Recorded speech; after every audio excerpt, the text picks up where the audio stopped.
This sounds so obvious, but it's really not possible to focus on two things at once, no matter how smart I think I am. Trying to operate a consulting firm that generates margin that then funds a product development effort, that was one of the biggest mistakes in my life. Now, we learned a ton, but I think what we should have done is we should have focused on just the consulting work, given ourselves a timeline, built a bunch of stuff, and did it in a way that we expected to hand it off to another firm to maintain or whatever it is.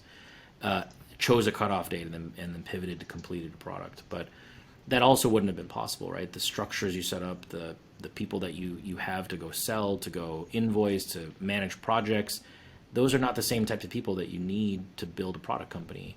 And so it was just a pipe dream. It was me fitting in what I wanted to happen into what was going to happen, and I shouldn't have done that. But pivoting over was the realization that if we wanted this to ever be a product, we needed to make a definitive choice.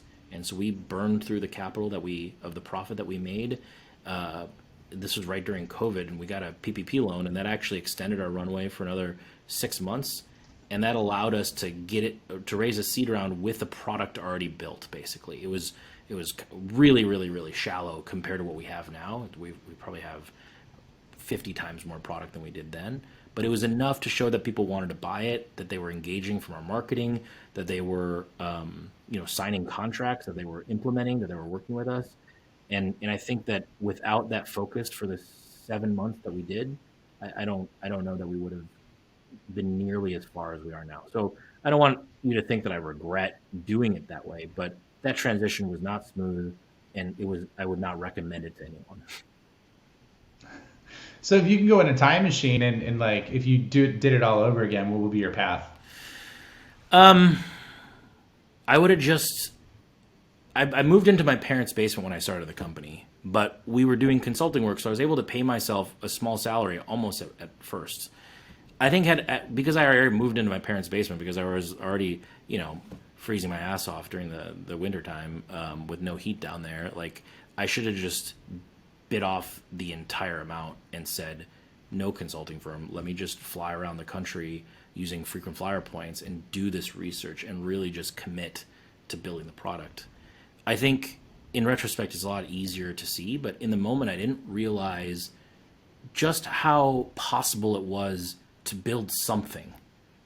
It wasn't going to be good, but in the moment, I didn't even realize that it was possible that you could work and build something that somebody wants. Like, that's actually not very difficult at all.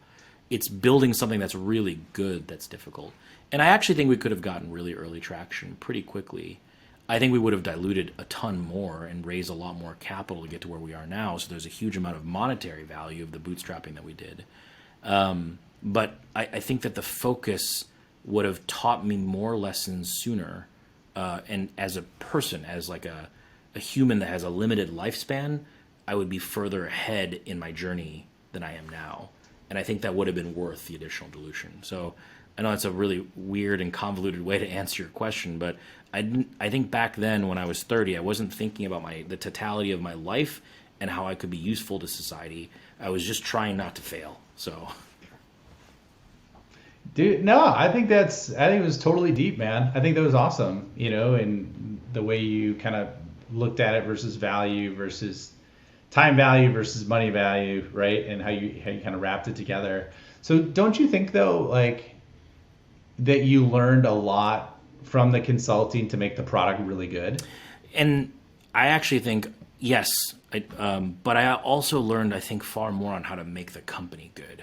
They're just mistakes about having tough confrontations with friends that you work with, right? When you start a company, you're going to hire friends.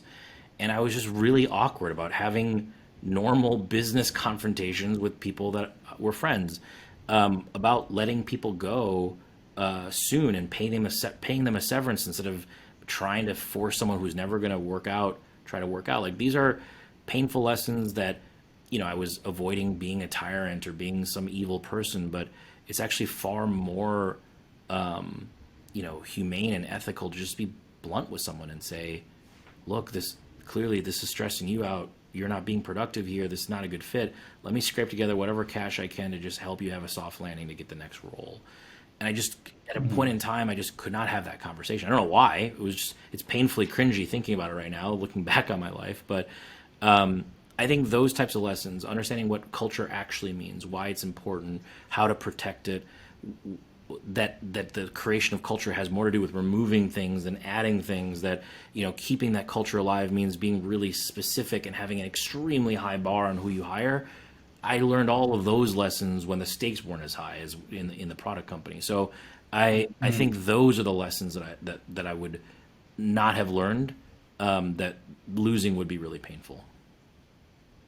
Yeah. No, I think that once again, love the insight that you had there. So, a lot of lessons, because I mean, it is tough. I mean, because I've had to do it multiple times, is firing people. You know, you could take it personal. You could lie to yourself and tell them that, oh, I just need to give them more time, when like in your heart, you know, that it's just like, it's not a good fit. But what I've kind of found is too, especially in performance-based jobs, a lot of times people fire themselves, right? And what I mean by that is just like, if they really wanted to be there, they really wanted to be successful, their actions would be different and their choices would be different than what they're doing. So it's hard, but you know, sometimes it's the way you got to look at it. So shifting gears a little bit, like, I mean, we kind of got into your journey a little bit and some of the things that you were doing.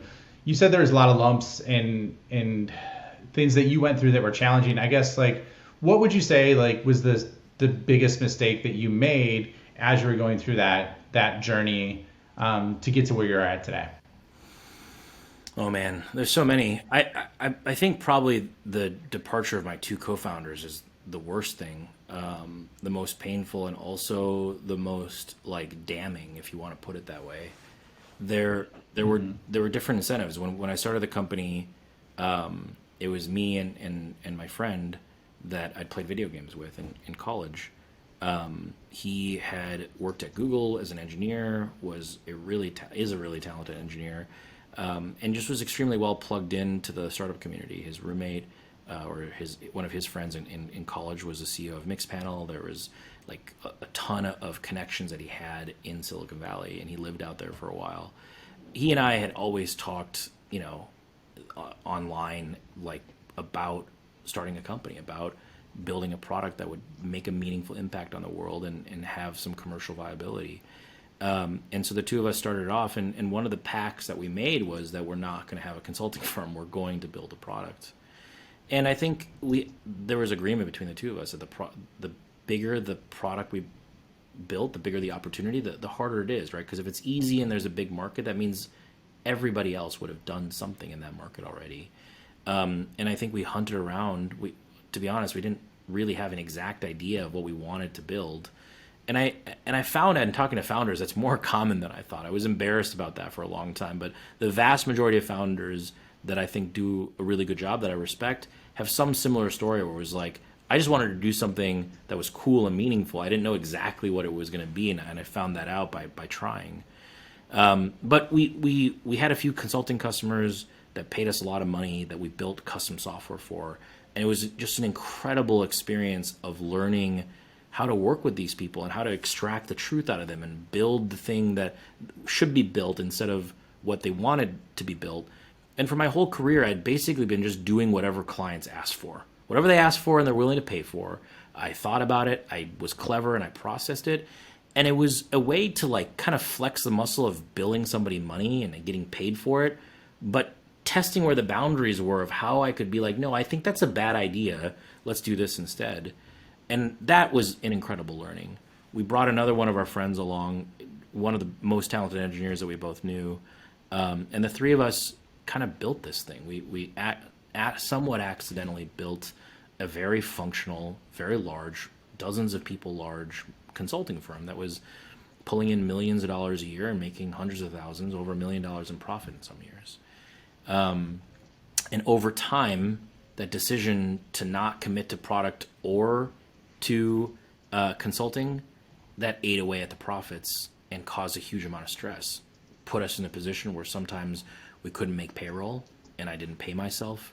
And the three of us didn't have the same opinions about not paying ourselves, and I didn't make sure that we did. I just assumed that we all did. There was just a lot of that going on that I realized that one of the things that I do that is really valuable but also horrible is I try really hard and I hold other people to the same, not the same standard, but the same expression of that standard. And that's what I used to do.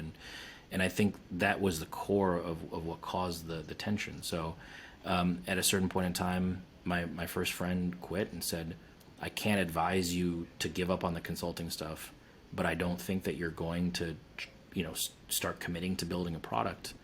And then a year after that, my other friend left as well, saying that it doesn't seem like your heart is in this consulting gig, and I'm not convinced this product is going to work. So in trying to save both and trying to balance both out, I ended up losing both of them.